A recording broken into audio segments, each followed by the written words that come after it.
Mission पर। आज हम भारतीय संविधान की प्रस्तावना यानी प्रियम्बल पर एक गहरी नजर डालेंगे। हाँ, ये विषय न केवल दिलचस्प है बल्कि परीक्षाओं के लिए भी बहुत महत्वपूर्ण है। बिल्कुल। और इसे आसान बनाने के लिए हमारे पास कुछ स्लाइड्स हैं जो इस विषय को बहुत ही सरल और विजुअल तरीके से समझाएंगी। तो चलिए शुरू करते हैं। तो पहली स्लाइड पर चलते हैं। देखो, इस स्लाइड पर एक बहुत ही सुंदर 3D विजुअल है। हम्म, एक पुराने जमाने का दस्तावेज जिसे स्क्रोल कहते हैं, वो एक मार्बल की सतह पर रखा है और साथ में एक स्याही वाली कलम भी है। ये हमारे संविधान की मतलब ऐतिहासिक और मौलिक प्रकृति को दिखाता है। हाँ, और स्लाइड का शीर्षक है भारतीय संविधान प्रस्तावना। नीचे 3 मुख्य बिंदु दिए गए हैं: परिचय, विश्लेषण और महत्व। परिचय में लिखा है कि यह संविधान की आत्मा और उसका परिचय पत्र है, एक तरह से पूरे संविधान का सार। और विश्लेषण वाले हिस्से में बताया गया है कि हम हर शब्द का गहरा अर्थ और एग्जाम ओरिएंटेड विश्लेषण करेंगे, सोर्स से लेकर अमेंडमेंट तक। और सबसे जरूरी महत्व वाले सेक्शन में साफ लिखा है कि इस टॉपिक से यूपीएससी और स्टेट पीएससी में सीधे प्रश्न पूछे जाते हैं। यहाँ मेरा एक सवाल है, अगर प्रस्तावना पूरे संविधान का सार है तो क्या इसकी कानूनी शक्ति भी उतनी ही है जितनी संविधान के दूसरे आर्टिकल्स की? ये एक बहुत अच्छा सवाल है और इसका जवाब हमें आगे की स्लाइड्स में मिलेगा। अच्छा, अभी के लिए छात्रों को ये याद रखना चाहिए कि इसका महत्व बहुत ज्यादा है, खासकर प्रतियोगी परीक्षाओं के लिए। ये स्लाइड तो खुद में एक तरह का एग्जाम अलर्ट है। ठीक है, चलो अब अगली स्लाइड देखते हैं। इस स्लाइड पर देखो 3 अलग-अलग 3D ऑब्जेक्ट्स हैं। हाँ, एक पुरानी सजावटी चाबी है, एक ज्योतिष की जन्मपत्री जैसा स्क्रॉल है और एक आइडेंटिटी कार्ड। ये तीनों प्रस्तावना के अलग-अलग विश्लेषण को दर्शाते हैं। मतलब अलग-अलग विद्वानों ने इसे क्या-क्या कहा है। अच्छा, तो पहला है संविधान की कुंजी, ये गजेंद्र गढ़कर ने कहा था। हाँ, और दूसरा KM मुंशी ने इसे राजनीतिक जनपत्री कहा। और तीसरा NA पालकीवाला ने इसे संविधान का परिचय पत्र माना। और आखिर में ठाकुरदास भार्गव ने इसे संविधान की आत्मा कहा। ये सभी उपमाएं इसके महत्व को उजागर करती हैं। ये सब तो ठीक है, लेकिन इन सभी नामों का मतलब क्या है? जैसे कुंजी और जन्मपत्री में मौलिक अंतर क्या है? बहुत अच्छा सवाल। देखो, कुंजी का मतलब है कि ये संविधान के निर्माताओं के दिमाग को समझने की चाबी है। वहीं जनपत्री का अर्थ है कि ये हमारे देश के भविष्य के लक्ष्यों को दिखाता है। जैसे एक जनपत्री किसी व्यक्ति का भविष्य बताती है। अरे, यहाँ देखो, एक लाल एग्जाम अलर्ट बॉक्स है। हाँ, उसमें लिखा है कि अर्नेस्ट बार्कर ने प्रस्तावना को कीनोट कहा है। ओह, अच्छा, तो ये एक बहुत महत्वपूर्ण फैक्ट है जो सीधे NCQ में पूछा जा सकता है। बिल्कुल, इसे जरूर नोट कर लें। ठीक है, अब तीसरी स्लाइड की ओर बढ़ते हैं। वाह, इस स्लाइड का विजुअल बहुत शक्तिशाली है। हाँ, इसमें भारत का नक्शा दिखाया गया है जो लोगों की भीड़ से बना है। और बीच में संविधान की एक किताब रखी है जिससे शक्ति की किरणें निकलकर लोगों तक जा रही हैं। ये साफ दिखाता है कि शक्ति का असली स्रोत जनता है। बिल्कुल, स्लाइड का शीर्षक भी यही है, शक्ति का स्रोत, हम भारत के लोग। इसका पहला पॉइंट लोक प्रभु सत्ता मतलब पब्लिक सॉवरेनिटी की बात करता है, जिसका मतलब है कि सर्वोच्च शक्ति जनता के पास है, किसी राजा या बाहरी देश के पास नहीं। लेकिन यहाँ एक आलोचना का भी जिक्र है। विस्काउंट ने संविधान सभा को सिर्फ हिंदुओं की सभा कहा था। हाँ, ये एक महत्वपूर्ण आलोचनात्मक दृष्टिकोण है जिसे हमें जानना चाहिए। मेरा एक संदेह है, अगर प्रस्तावना कहती है कि शक्ति हम भारत के लोगों से आती है, तो क्या इसका मतलब यह है कि संविधान लोगों द्वारा सीधे बनाया गया था, जबकि इसे तो संविधान सभा ने बनाया था? बहुत सही सवाल। इसका मतलब यह है कि संविधान सभा के सदस्य भारतीय लोगों के प्रतिनिधि थे। उन्होंने ये संविधान लोगों की ओर से बनाया और अपनाया। अच्छा, तो इसलिए अंतिम शक्ति जनता में ही निहित मानी जाती है? हाँ, और देखो, यहाँ फिर से एक एग्जाम अलर्ट है। क्या है इस बार? इसमें लिखा है कि ऑस्टिन ने संविधान सभा को एक सूक्ष्म दल या माइक्रो ग्रुप कहा था। अच्छा, ये भी एक आलोचना है और परीक्षा में पूछा जा सकता है कि ये कथन किसका है। सही। चलो अब अगली स्लाइड पर चलते हैं। इस स्लाइड में 2 कॉन्सेप्ट्स को विजुअल्स के जरिए समझाया गया है। बाईं ओर संपूर्ण प्रभुत्व संपन्न के लिए एक मुकुट है जिसकी जंजीरें टूटी हुई हैं। ये आजादी को दर्शाता है। हाँ, और दाईं ओर समाजवादी के लिए एक तराजू है जिसके एक पल्ले में इंडस्ट्री है और दूसरे में कृषि, एक संतुलन का प्रतीक। ये बहुत स्पष्ट है। सॉवरेन का मतलब है कि भारत अपने आंतरिक और बाहरी फैसलों के लिए किसी भी बाहरी नियंत्रण से पूरी तरह मुक्त है। और सोशलिस्ट का मतलब समझना बहुत जरूरी है। भारत में लोकतांत्रिक समाजवाद है, साम्यवाद ही नहीं। इसका उद्देश्य हैव्स और हैव नॉट्स के बीच की खाई को कम करना है। बिल्कुल।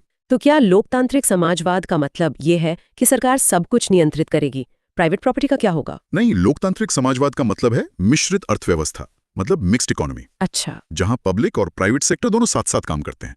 इसका उद्देश्य आय की असमानता को कम करना है, ना कि निजी संपत्ति को खत्म करना। और ध्यान दो, यहाँ नीचे एक एग्जाम अलर्ट है। हाँ, ये DS नकारा केस 1983 के बारे में है। इसमें क्या कहा गया था? इसमें कहा गया कि समाजवाद का उद्देश्य मजदूरों और वंचितों का कल्याण है।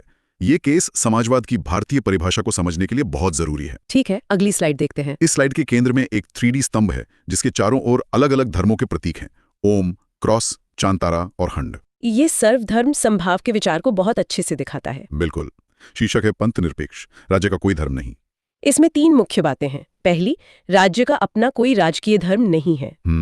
दूसरी, भारत में सभी धर्मों को समान अधिकार और संरक्षण प्राप्त है। और तीसरी और बहुत महत्वपूर्ण बात, पंथ निरपेक्ष शब्द को 42वें संशोधन मतलब 1976 में प्रस्तावना में जोड़ा गया था। तो ये मूल प्रस्तावना का हिस्सा नहीं था। नहीं था।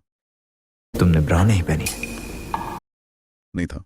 मेरा एक सवाल है, पंथ निरपेक्ष का मतलब क्या ये है कि राज्य धर्म से पूरी तरह अलग रहेगा और धार्मिक मामलों में कोई हस्तक्षेप नहीं करेगा? भारतीय पंथ निरपेक्षता पश्चिमी पंथ निरपेक्षता से थोड़ी अलग है। अच्छा, कैसे? यहाँ राज्य धर्म से एक सैद्धांतिक दूरी बनाए रखता है, लेकिन जरूरत पड़ने पर धार्मिक मामलों में हस्तक्षेप कर सकता है, जैसे सामाजिक सुधारों के लिए। समझ गए।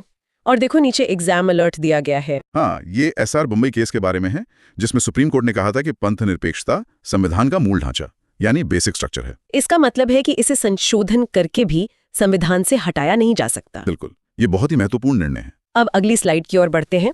इस स्लाइड में 2 चित्र हैं। बाईं ओर लोकतंत्र के लिए एक बैलेट बॉक्स है जिसमें वोट डाले जा रहे हैं, और दाईं ओर गणराज्य के लिए एक राष्ट्रपति की कुर्सी है जो खाली है और उस पर कोई राजा नहीं बैठा है। ये अंतर को बहुत अच्छे से समझाता है। लोकतंत्र के नीचे अब्राहम लिंकन की परिभाषा दी गई है, जनता का, जनता के द्वारा, जनता के लिए। और यह भी बताया गया है कि भारत में अप्रत्यक्ष लोकतंत्र है, जहां हम अपने प्रतिनिधि चुनते हैं। और गणराज्य का अर्थ है कि राष्ट्र का प्रमुख निर्वाचित होता है, वंशानुगत नहीं, जैसे राजा या रानी। हाँ। तो क्या कोई देश लोकतांत्रिक होकर भी गणराज्य नहीं हो सकता? बिल्कुल हो सकता है, और यही हमारा अगला टॉपिक है। लेकिन उससे पहले ये समझ लो कि भारत दोनों है, लोकतांत्रिक भी और गणराज्य भी। क्योंकि हम अपने शासकों को चुनते भी हैं और हमारा राष्ट्र प्रमुख भी चुना हुआ होता है। एकदम सही। ठीक है, अब तुलना वाली स्लाइड पर आते हैं। देखो, इस स्लाइड में भारत की संसद और ब्रिटेन के शाही मुकुट की तस्वीरें हैं। हाँ, जो दोनों देशों की व्यवस्था को दर्शाती हैं। यहाँ तुलना बहुत सीधी है। भारत के नीचे लिखा है लोकतंत्र हाँ और गणराज्य हाँ, क्योंकि हमारा प्रमुख निर्वाचित होता है। वहीं ब्रिटेन के नीचे लिखा है लोकतंत्र हाँ लेकिन गणराज्य नहीं, क्योंकि वहाँ सम्राट या क्राउन का शासन है जो वंशानुगत होता है। बिल्कुल, ये तुम्हारे पिछले सवाल का सीधा जवाब है। तो इसका मतलब है कि ब्रिटेन में प्रधानमंत्री तो चुने जाते हैं, लेकिन राष्ट्र का प्रमुख आज भी शाही परिवार का सदस्य होता है। एकदम सही। और इसीलिए ब्रिटेन एक लोकतंत्र तो है पर गणराज्य नहीं है। और देखो, यहाँ एक बहुत ही सांप्रतिक एग्जाम अलर्ट है। हाँ, क्या कहता है ये? ब्रिटेन में चार्ल्स III 2022 वंशानुगत प्रमुख बने, उनका चुनाव नहीं हुआ। ओहो, तो ये एक करंट अफेयर्स से जुड़ा तथ्य भी हो गया। बिल्कुल, और ये दिखाता है कि राजशाही वहाँ आज भी कायम है। चलिए अब अगली स्लाइड पर चलते हैं। इस स्लाइड में न्याय का तराजू दिखाया गया है, लेकिन इसके 3 पलड़े हैं जिन पर 3 तरह के न्याय के वजन रखे हैं, सामाजिक, आर्थिक और राजनीतिक। हाँ, ये दिखाता है कि प्रस्तावना में इन तीनों तरह के न्याय का वादा किया गया है और इन तीनों को समझाया भी गया है।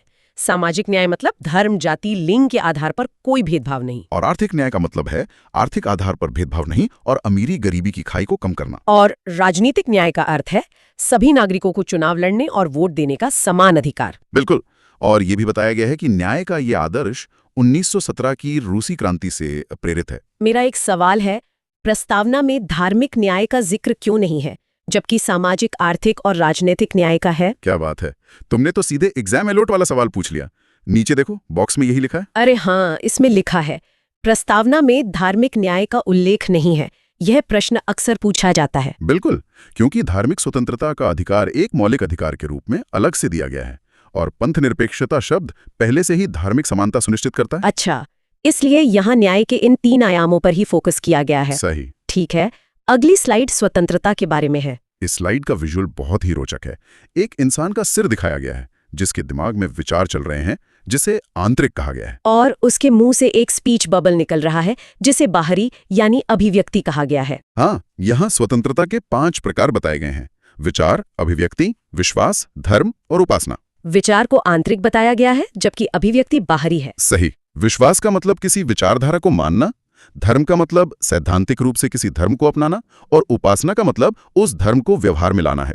विश्वास और धर्म में क्या सूक्ष्म अंतर है? दोनों एक जैसे लगते हैं। विश्वास एक व्यापक शब्द है, ये किसी भी विचारधारा में हो सकता है, चाहे वो राजनीतिक हो या सामाजिक। अच्छा। जबकि धर्म या फेथ विशेष रूप से आध्यात्मिक या धार्मिक आस्था से जुड़ा है। और नीचे देखो, एक नोट है जिसमें लिखा है कि ये आदर्श फ्रांस की क्रांति से लिए गए हैं। यह भी एक महत्वपूर्ण तथ्य है। अब हम समता और बंधुत्व वाली स्लाइड पर हैं। इस स्लाइड में भी 2 चित्र हैं। समता के लिए 2 पोडियम दिखाए गए हैं जो समान अवसर का प्रतीक हैं। और बंधुत्व के लिए लोग एक दूसरे का हाथ पकड़कर एक घेरा बनाए हुए हैं जो एकता और भाईचारे को दर्शाता है। बिल्कुल, समता के तहत दो प्रकार बताए गए हैं, प्रतिष्ठा और अवसर।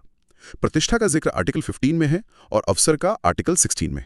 और बंधुत्व का उद्देश्य दो चीजें सुनिश्चित करना है, व्यक्ति की गरिमा और देश की एकता और अखंडता। सही। समता का मतलब क्या ये है कि हर किसी के साथ हर परिस्थिति में एक जैसा व्यवहार किया जाएगा, जैसे एक डॉक्टर और एक इंजीनियर को समान वेतन मिलना चाहिए? नहीं, और तुम्हारा यह सवाल सीधे स्लाइड के एग्जाम अलर्ट का जवाब देता है।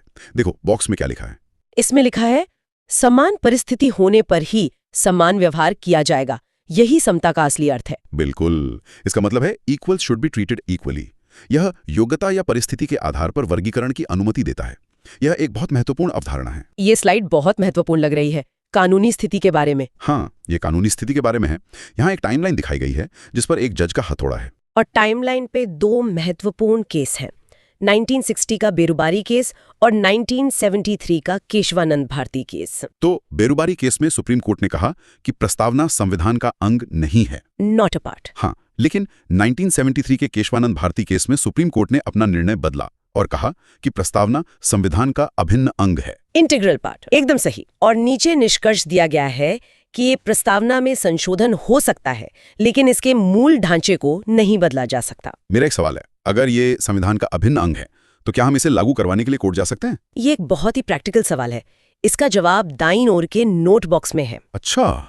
इसमें साफ लिखा है कि प्रस्तावना नॉन जस्टिशिएबल है, मतलब गैर न्यायोचित। इसका मतलब है इसे लागू करवाने के लिए कोर्ट नहीं जा सकते? बिल्कुल, ये शासन के लिए एक मार्गदर्शक सिद्धांत की तरह है, लेकिन कानूनी रूप से बाध्यकारी नहीं है। और ये हमारी आखिरी स्लाइड है। हाँ, इस स्लाइड में एक दस्तावेज पर कलम से सोशलिस्ट, सेक्युलर, इंटेग्रिटी शब्द लिखते हुए दिखाया गया है। ये 42वें संशोधन का प्रतीक है। सही। यहाँ दो मुख्य बातें हैं। संशोधन वाले हिस्से में बताया गया है कि प्रस्तावना में अब तक केवल एक बार संशोधन हुआ है, 1976 में। और इसमें 3 नए शब्द जोड़े गए, समाजवादी, पंथ निरपेक्ष और अखंडता। और महत्वपूर्ण तिथियों वाले सेक्शन में अधिनियम की तिथि बताई गई है, जो है 26 नवंबर 1949। ये वो तारीख है जब हमारा संविधान अपनाया गया था।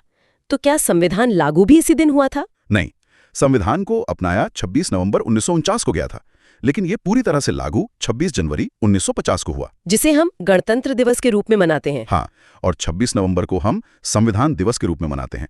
ये एक बहुत ही आम कंफ्यूजन है जिसे छात्रों को स्पष्ट रखना चाहिए। उम्मीद है आज की क्लास ने आपको एक नई दिशा दी होगी। अगर आपको मेरा ये प्रयास अच्छा लगा हो तो वीडियो को लाइक करें और चैनल को सब्सक्राइब जरूर करें। इससे मुझे आपके लिए और भी बेहतर कंटेंट बनाने की प्रेरणा मिलती है। और हाँ, इस वीडियो को अपने दोस्तों के साथ शेयर करना ना भूलें। आउटकम वाला डॉक्टर चाहिए।